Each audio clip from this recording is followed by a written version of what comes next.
Seletores múltiplos no CSS. Para começar, eu vou criar duas divs aqui com a classe chamada cel1, que seria seletor 1. Vou criar outra div aqui com a classe chamada cel2, que seria seletor 2. Aqui eu vou escrever também para ficar mais fácil de lembrar. Aqui vai ser o seletor 2 e aqui seletor 1. Beleza. Agora, se eu fosse fazer a estilização do CSS, seria tipo assim. Eu dou um ponto cel1 e passo as especificações na estilização. Vou botar que essa cor vai ser azul. A largura vai ser, por exemplo, 300 pixels e a altura 300 pixels. Beleza, até aqui eu fiz só para o 1, né? Agora, se eu quisesse que eu fizesse para o 2 também, da mesma maneira, né?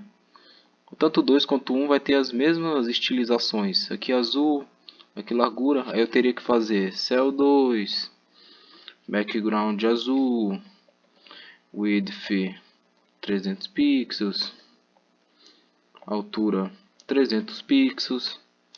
E assim, ó, acabo fazendo a mesma sequência de código.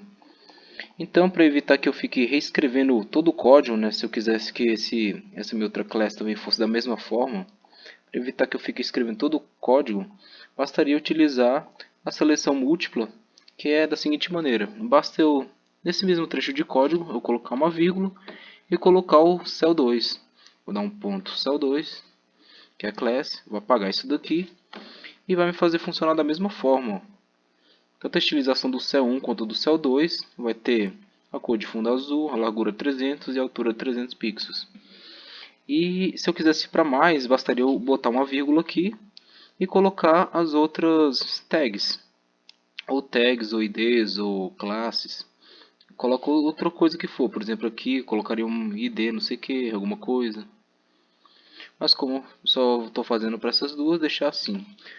E também outra maneira que eu poderia fazer é o seguinte. Aqui em vez de cel1, cel2, vamos supor que tenha várias ocorrências. Vou fazer outras aqui, ó. Se eu tivesse várias outras, aqui eu vou botar seletor 3, aqui seletor 4. Eu bastaria fazer só para um, basta só um aqui, ó, cel1, 1. E aqui em vez de cel2 vou deixar só cel. Ó, eu estou fazendo o cel para eles, né? Cel. Bastaria só deixar esse cel. Aí, eu queria que esse daqui fosse de outra cor. Esse seletor também fosse de outra cor. Eu poderia criar uma outra classe só para cor, por exemplo, ó, cor vermelha. Aí eu vou dar um background e ele vai fazer a cor, por exemplo, vermelha.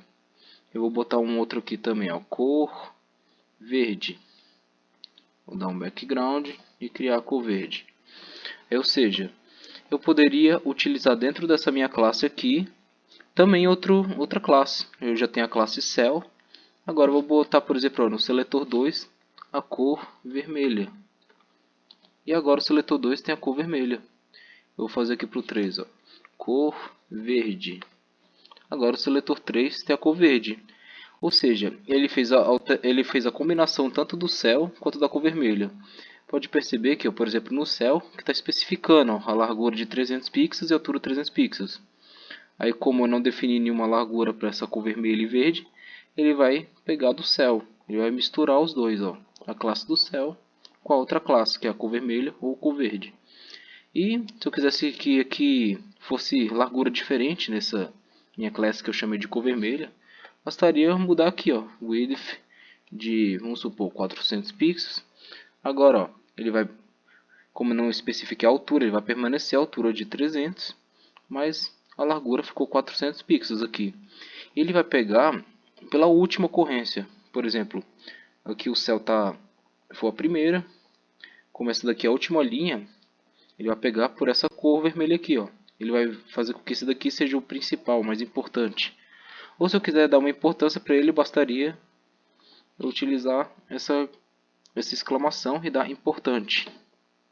Aí eu definiria que isso aqui seria importante, ó. Com toda certeza ele vai ser 300 pixels.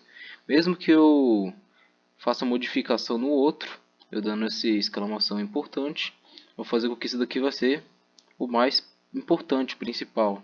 Ó, se eu tirar, agora ele vai definir a largura conforme a próxima ocorrência.